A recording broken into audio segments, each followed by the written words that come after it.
Og hvad er det, han laver? Hvad sagde den? Det ligner en smøg og en bajer.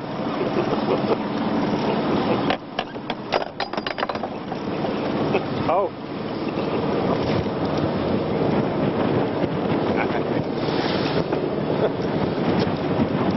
Jamen, vi tør at tage lidt ud over det hele. Der kommer for meget vand. Nej, det går meget godt. 5 forude. Ja. Skal jeg lige zoome ind. Hoppa.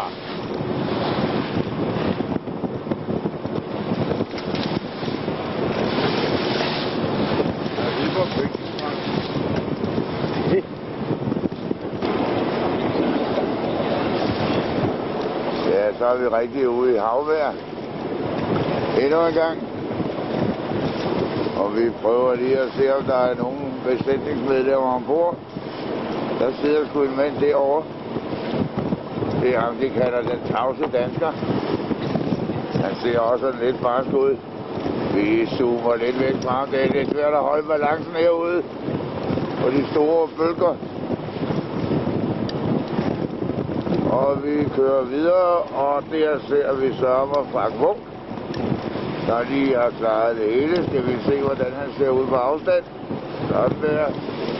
Og så må vi hellere få ham lidt tættere på. Sådan, han ser lidt ærget ud efter disse dage her. Og så kører vi lige ud og ser, om der er nogle skibe i horisonten. Det synes ikke at være tilfældet. Vi er fuldstændig ude på Herrens hav. Ja, her bliver vi så overhældet af en ballade. Fordi vores ene gæst ikke har sat sejl. Han er nemlig styret af 3 ting. Sin drøbel, sin mave og sin dovenskab.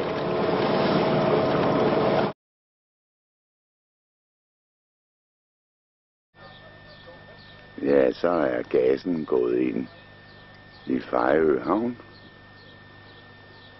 Og nu ligger vi her. Og herovre i baggrunden forsøger Skipper og Gas Frank at finde et sted, hvor der kan grilles.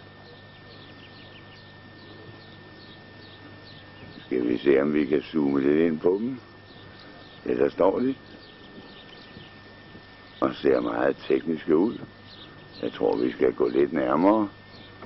Se, hvad der sker.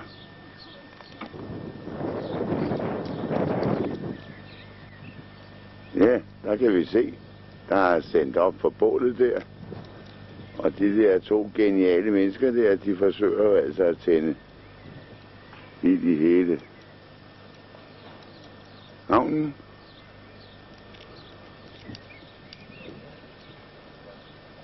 Man ville jo altså synes, at det havde været mere rimeligt at sætte grillen op herinde på en hyggelig plads, hvor man kunne have siddet ved et bord og spist. Men lad os nu se. Ja, nu påstår gæsterne, at de har tænkt på det hele. De mener, at de bærer bordet derhen, hvor ilden er. Det lyder jo også meget hyggeligt. Så nu går kokken ned i sit pantry. Så venter vi på menuens igangsættelse. Ja, nu kan vi se, at Frank er gået i gang med at åbne den vakuumpakkede filet der, oksefilet. Og han ser jo meget teknisk ud. Han bruger sin kniv, kan man se. Og nu, og en skruetrækker. Og nu hiver han den der enorme filet op. Og vi er altså kun 3 mand, men på den anden side. Det kan jo være.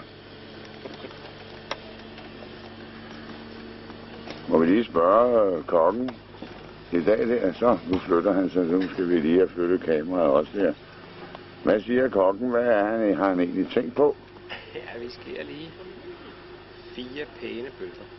4? Og så laver vi krydder. Er der kun en, der skal have 2? Skipper skal have 2. Skipper skal have 2? Nå. Hvad bliver tilbehøret, Frank Munk? Ja, det leder til, at en af gæsterne har lusket noget usundt fra grillen ind. Nå. Noget frityrestegt kartoffel af en slags. Fø for fanden, hva'? Ja. Nå. Men, så... Hvad med hvidløg, Frank Munk? Der kommer der hvidløg til? Der kommer. Det har vi købt. Det har vi købt. Til formiddag. Så det finder vi lige frem. Og det bliver blandet op med lidt smør, ikke? Så bliver det til fransk bøf. Så bliver det fransk bøf, ja. Det skulle være godt. Hvad med grøntsager, Frank Munk? Ja. Hvordan har vi det? Tomatsalat. Tomatsalat. Aha. Det er, hvad vi kan præstere. Ja. Jamen, det lyder jo også godt. Men jeg siger så foreløbig tak for interviewet. Og fortsat god arbejdsløst.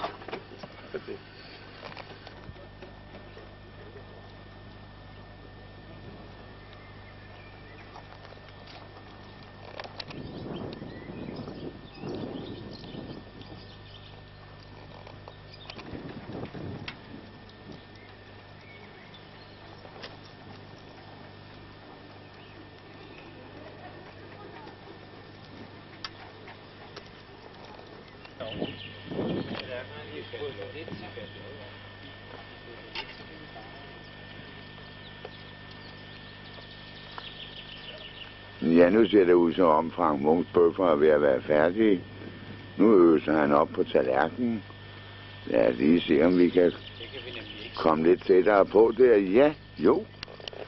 Og nu går han hen til bordet, hvor skipper Ove sidder med munden fyldt med vand.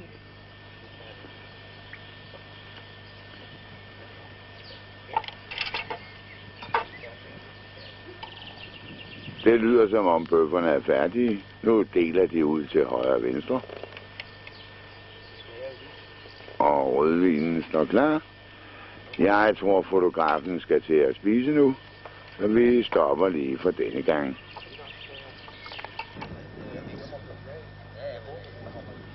Og fred fra havnefoden har man heller aldrig. Nu er han på vej hen til os, og vi igen skal slippe penge.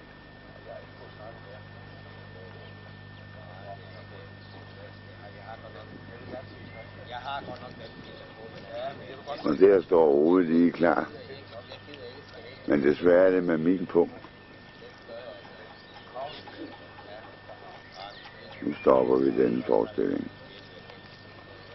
Køb nummer 5 rabat kommer der. Har du hørt noget om?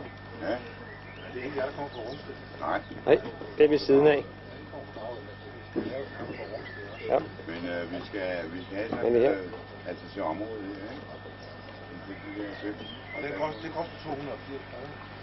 Ja. Lige med så får du det er Pedersen. Pedersen har pungen op ad lommen. Det er en sjældenhed, så det er godt, det bliver for evigt. Ja, det gør vi jo. Ja, han går med. Ja, sådan. Og der har vi pungen. Ja, den er der. Og der er penge i nu. Så får vi se. Håber, han er blevet lidt lettere, inden han kommer tilbage.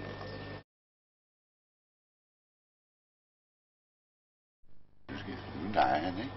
Siger ikke en skid.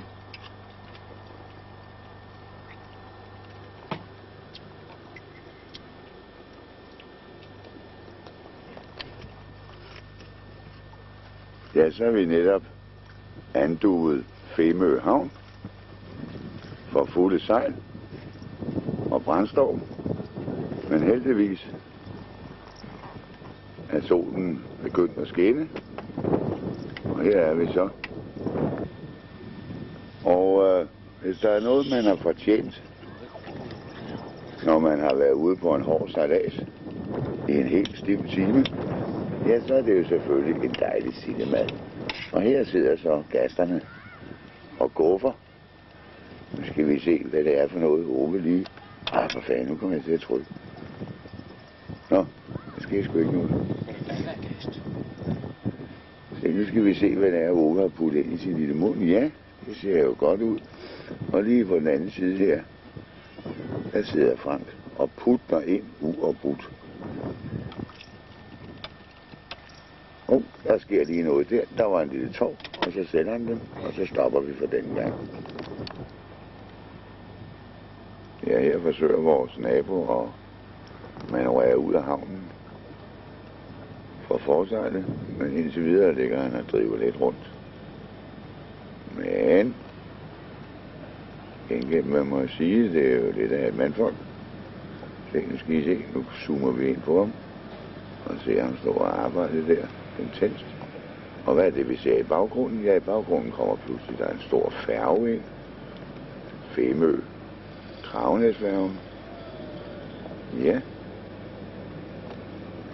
Den laver nok lidt ravage i havnebassinet. Men må ikke at vores ven her klarer den. Vi stopper lige.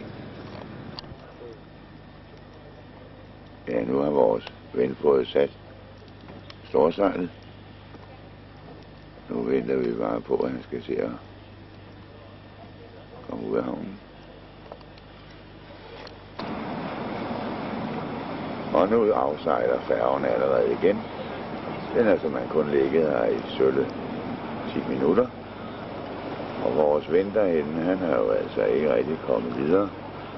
Han venter sikkert på, at færgen får sejlet væk.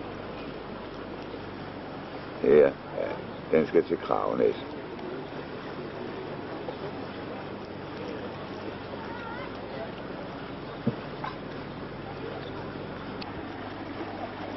Og så søger vores ven afsted og fulde sejl ud af havnen. Om et øjeblik, så bliver han nødt til at vende. Og så ser vi, hvordan det går.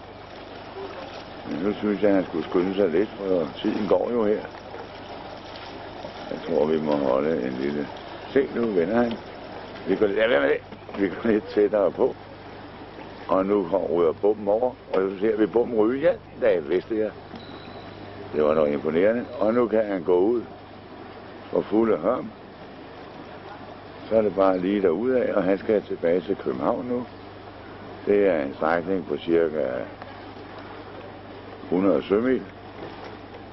Så det tager jo sin tid. Vi slutter fra Femø Havn med dette lille skue.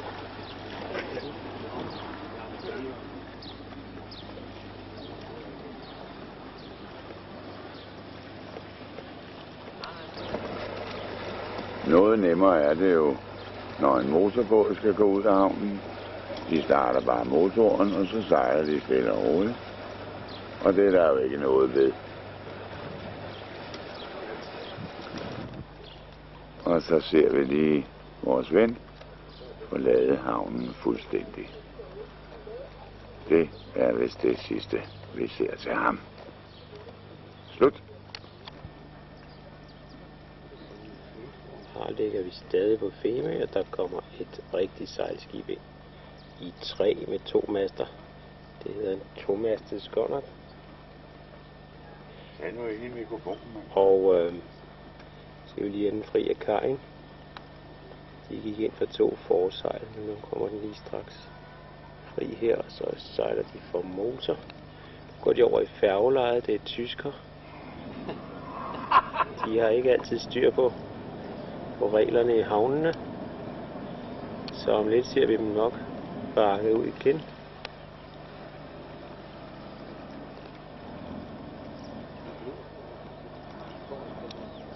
Sådan, meget flot skib. Flot skib, sådan ja. Jeg tror også, vi får nogen, der skal ligge herovre ved siden af os. Ja. Og så må vi se om lidt, når de kommer på plads. Og så er det tyske træskib ved at manøvrere på plads over ved den store kaj. Der bestilles noget fra motorens side. Den kan ikke styre, når den sejler baglæns, fuldstændig som gasen. Det ligner sgu et jernskib, for. Det er et kamufleret træskib.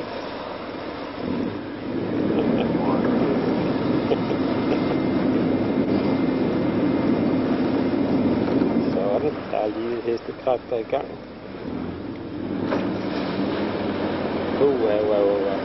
Han får sultgas op og stikker af helvede til.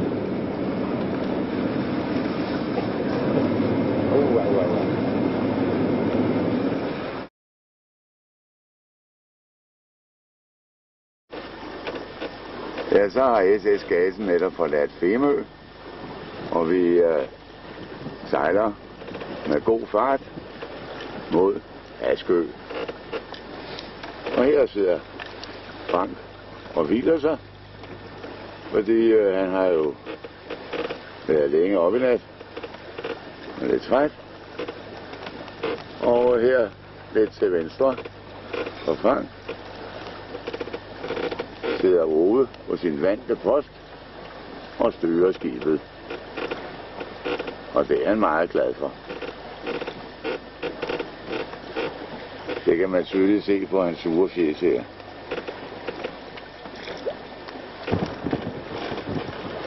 Og herinde har vi så Fejø, som vi besøgte forleden dag.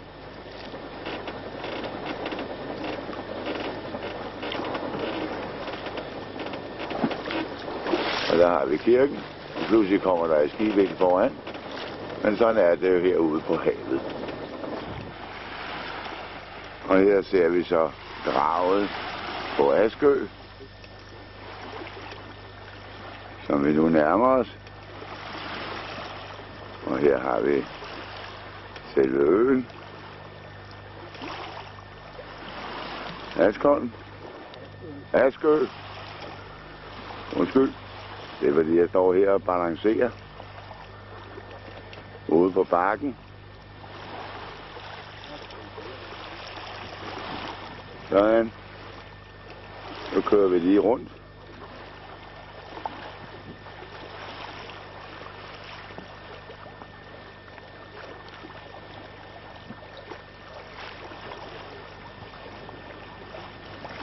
Og hvad ser vi her? Ja, vi går lige lidt tilbage. Og helt dernede har vi Sakskøbing på Lolland.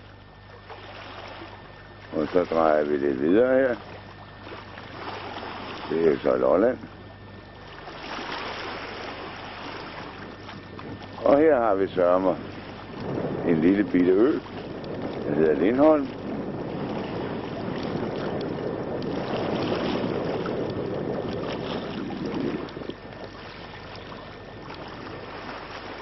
Og så har vi snart været hele turen rundt.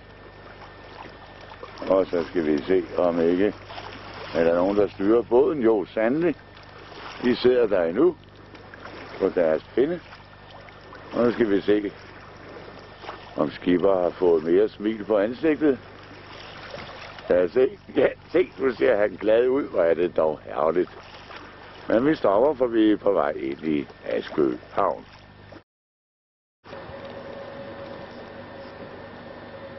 Ja, så har vi netop lagt til her på Askø. Og vi kan se,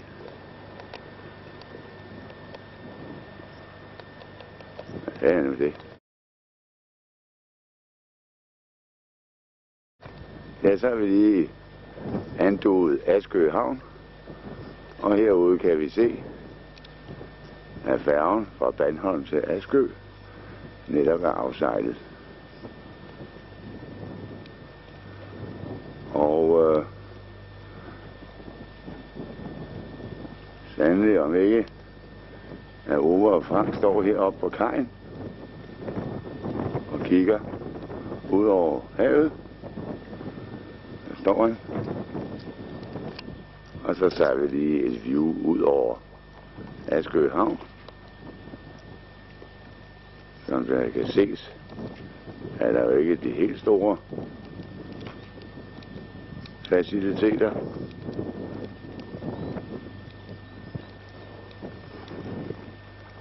Det var sådan set hele havnen. Så nu skal vi vist have lidt frokost.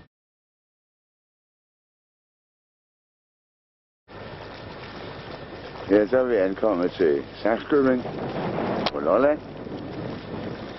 Og sejladsen gik udmærket for sejl. Og her ser vi så om lige vores 2 venner der. De skulle lige skynde sig op og købe noget dejligt wienerbrød. Ja, så får vi besøg.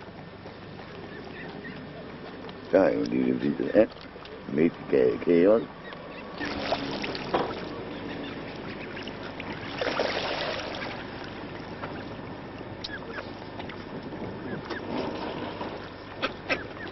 Og som de dyrevenner vi er, fodrer vi også vores gæster med Franks madpakke. Ja, her ser vi så gasten Lars Lys Larme, også kaldet, stå i hullet.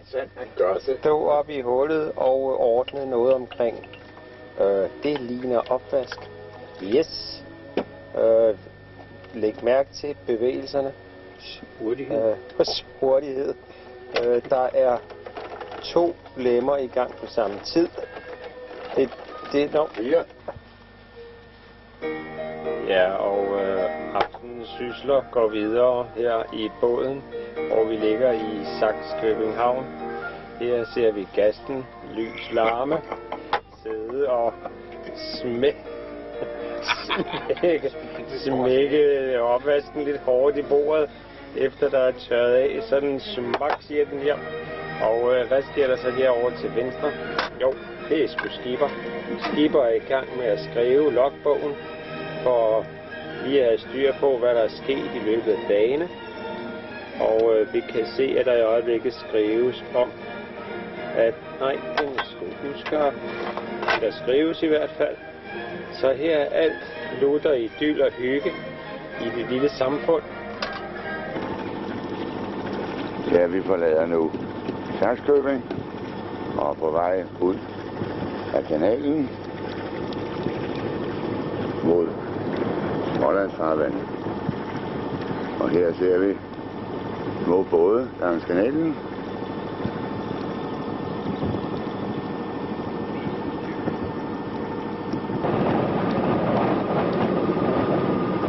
Og her har vi så Sakskøbing Lystbådehavn.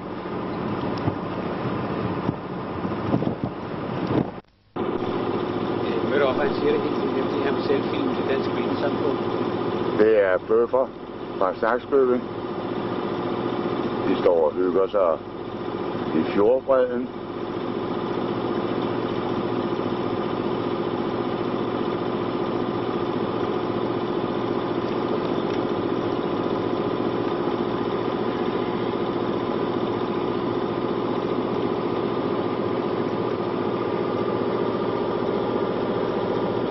Her sidder Skipper og styrer for motor ud af fjorden.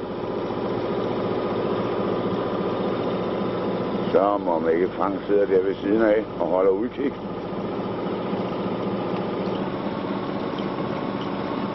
Det er en meget smuk indsejling til Sakskøbing.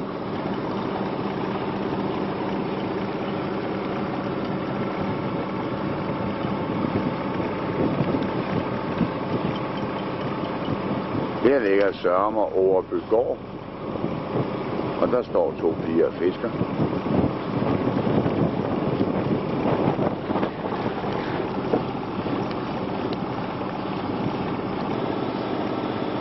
Og på udvej ud af fjorden får Skipper og Frank lige et dejligt stykke wienerbrød. Vi får lige et sidste glimt af Overby gård, som jo nærmest ligner et slot.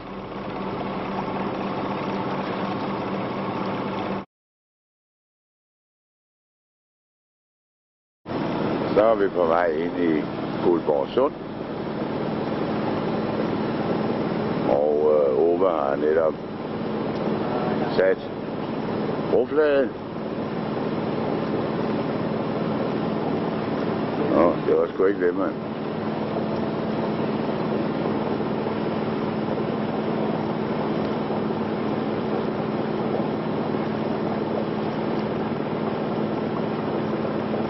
fordi vi skal igennem en bro.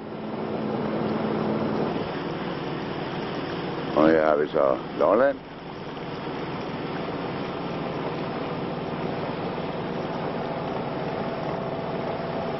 Og så må der ikke står en mand der og styrer. Hvis man kan se en hel masse mærkelige små flimmer på filmen, så er det tordenfluer, der har overfaldet os, så vi er næsten ved at gå til. Prøv at se, hvordan Frank står og børster sig af hele tiden og puster og stønner, selvom havet ser meget, meget spejlblankt ud. Støt står den danske sømand. Frank styrer fortsat ind mod Guldborgsund. Vi panorerer lige en tur rundt. Det er ikke nemt at holde balancen herude på bakken af skibet.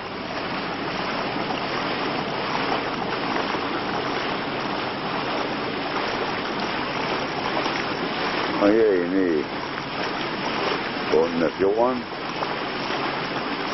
ser vi broen over Guldborgsund.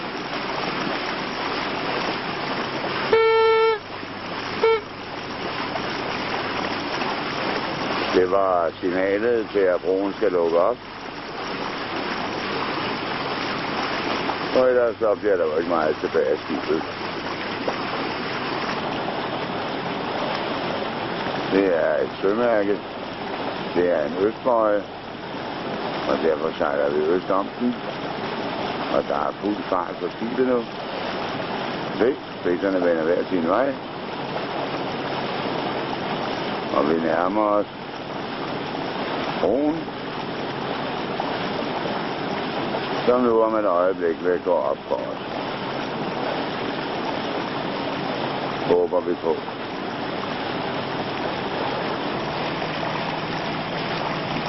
Det er sjovt, der i et hvert smukt landskab altid står en eller anden moderne rejsel og ødelægger det hele. Desværre ser det ikke meget ud som om, at broets signal har hjulpet på brovagten. Men se, der er et lille bitte skib der, og et, der er lidt større. Nu vil vi se, om vi kan komme igennem.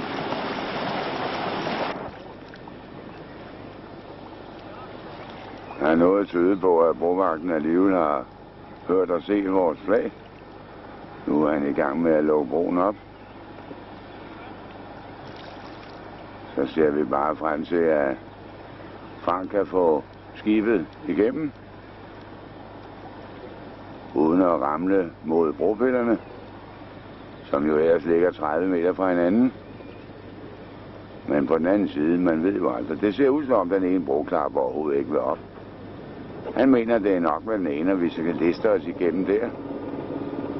Men så må vi jo prøve det. Så gælder det om at holde på hat og briller. For det giver jo ikke meget plads.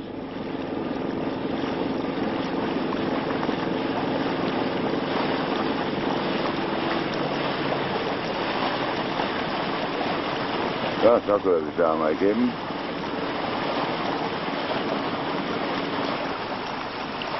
Og nu er vi altså kommet igennem broen.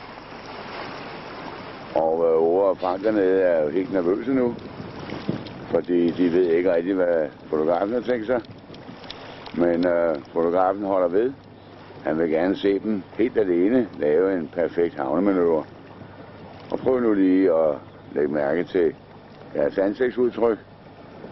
De ser helt febrilske ud, men lad os nu se. Det går nok. Ja, så lykkes det gasterne uden nævneværdig hjælp fra min side. Det er noget andet end klokken 4.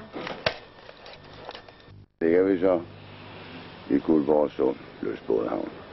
Og der står Frank stadigvæk og smågriner og ved ikke, hvorfor fanden han egentlig er. Skipper Ove er stadigvæk dybt rystet og har gemt sig nede i salongen. Han skal ikke nyde noget af at komme op og se land overhovedet. Vi tager lige et view ud over havnen. Det ser jo meget tilforladeligt ud. Det eneste vi endnu ikke har opdaget, det er, hvor WC og bad er. Det er jo noget af det vigtigste, når man sejler.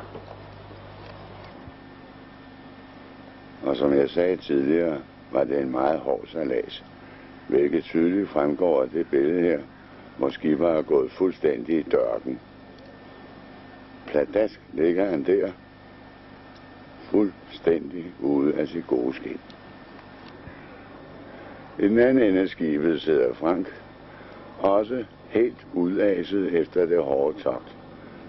Tilfældigvis skinner solen nu, og så er det jo herligt. Sådan ser de ud, når de har været ude at sejle. Ja, nu fik han jo så lige rejser, fordi han åbenbart opdagede, at der var nogen, der fotograferede ham. Det er der jo så ikke noget at gøre noget ved. Så, nu vender han tilbage.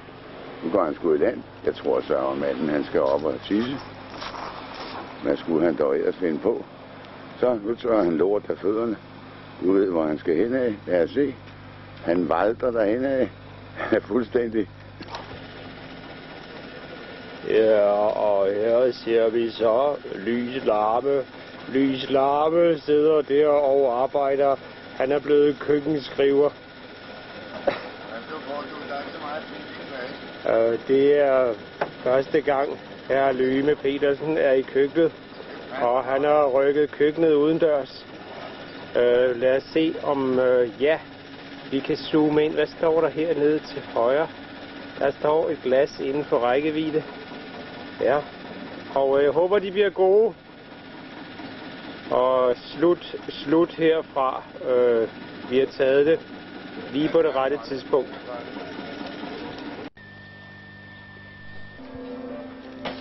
Bare rolig. Det er lørdag den 26. i 6. Og man ser her Pedersen i færd med at sove sin sidste brændert ud. Det er den 6. i denne uge.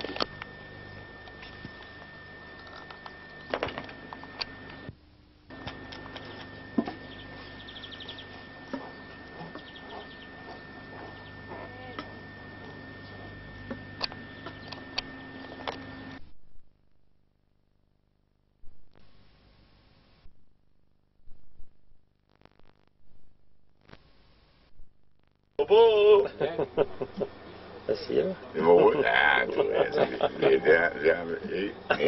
Hallo? Nej, ikke noget. Nej, fordi vi skal ikke spille det på det her. Vi skal ud af Kåbense havn og ind i Vordingborg. 44 minutter på Vås. Så vil det sidste, det skal jo ikke være Vås. Har du ikke fået lov at optage noget? Nej, det har jeg ikke. Det gjorde du da en dag. En dag? Du ved ikke, hvor opsud, at du sov. Jeg skulle derfor ikke følge med det rejskab der. Han skal altså ikke filme det ude fra mig. Det gør du heller ikke, vel? Ja. Nu har vi netop forladt Kåbense havn og er på vej til Vordingborg, og Frank og jeg desværre skal af.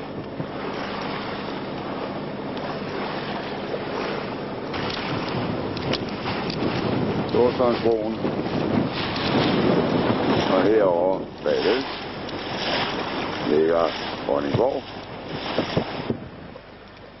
Nu er vi på vej ind i Vordingborg havn, som bliver vores sidste sted denne omgang. Og her ser vi så lige gåsetårnet.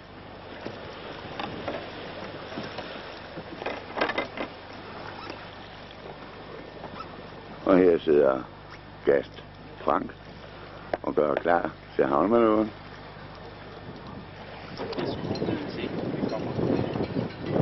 Der har vi så Kirsten Kryger fra Niveau, som er øvrigt er gift med ham her, gasten. Og hun har været så venlig at komme og hente os her i Vordingborg. Og der sidder svømmer en ny gast, der hedder Søren Bilstrup.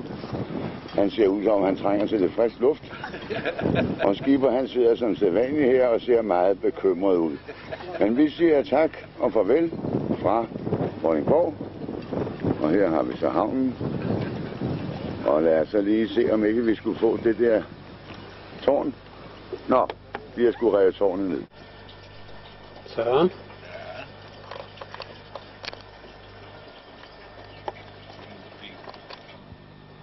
Vi er nu i Omø Havn. 1. juli måned.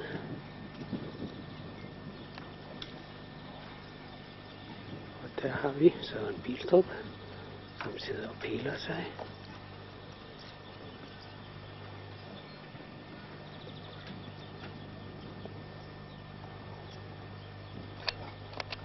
Og den anden side af Omesund, der ligger jo Agersø.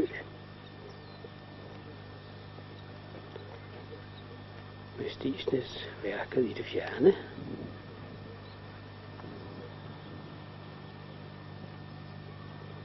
Tilbage til Omø. Wien, hvor vi burde bade.